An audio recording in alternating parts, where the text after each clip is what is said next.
जय भीम टँकरच्या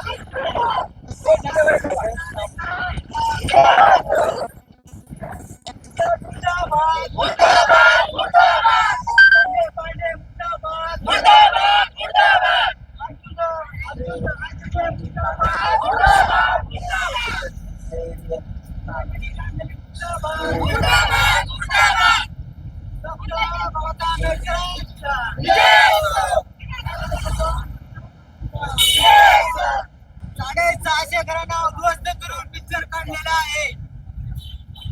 डॉक्टर बाबासाहेब आंबेडकरांचा हिरण्य बिल्डर मुर्दाबाद मुर्दाबाद मुर्दाबाद हिरण्य बिल्डर मुर्दाबाद मुर्दाबाद मुर्दाबाद डॉक्टर बाबासाहेब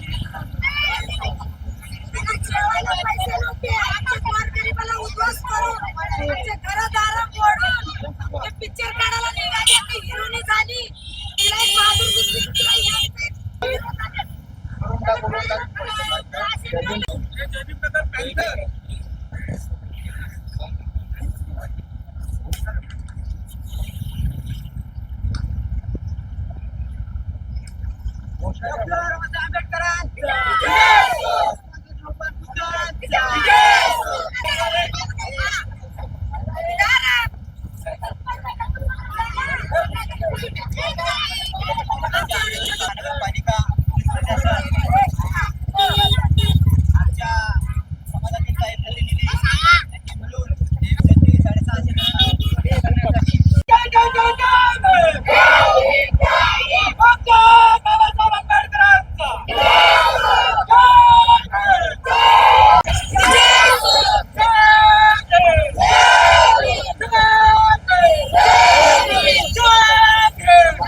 एवढ्या गर्मीमध्ये आम्ही लेकरं बाळ घेऊन रोडाला झोपता आणि आमची एवढं हे केलेत आम्हाला बेघर करून आमचे घरदार मोडून आम्हाला उन्हाळा करून ते पिक्चर काढले. त्याचं पिक्चर त्याला आम्ही दिलेलं भिक्षा घेऊन माणूसाच पिक्चर काढायला डायरेक्टर होते की कुठंतरी त्या भंतेजीवर आम्ही 100% विश्वास केलत्या.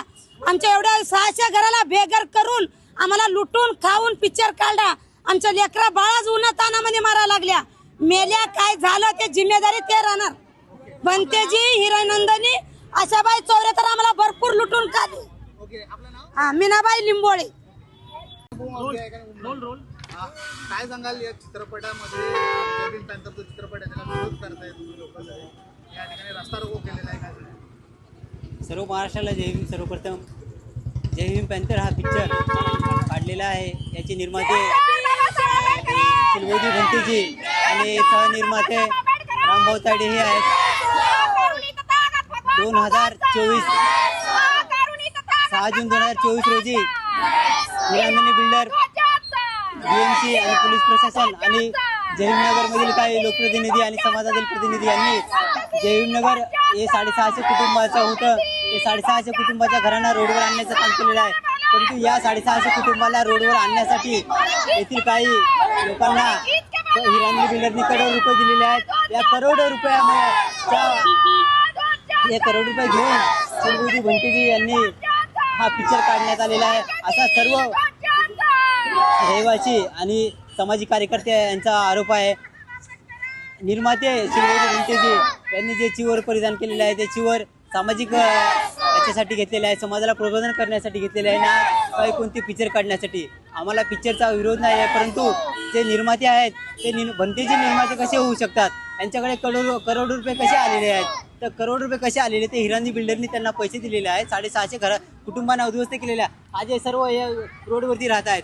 या रोडवरती राहणाऱ्या कुटुंबांना कोण न्याय देणार आहे.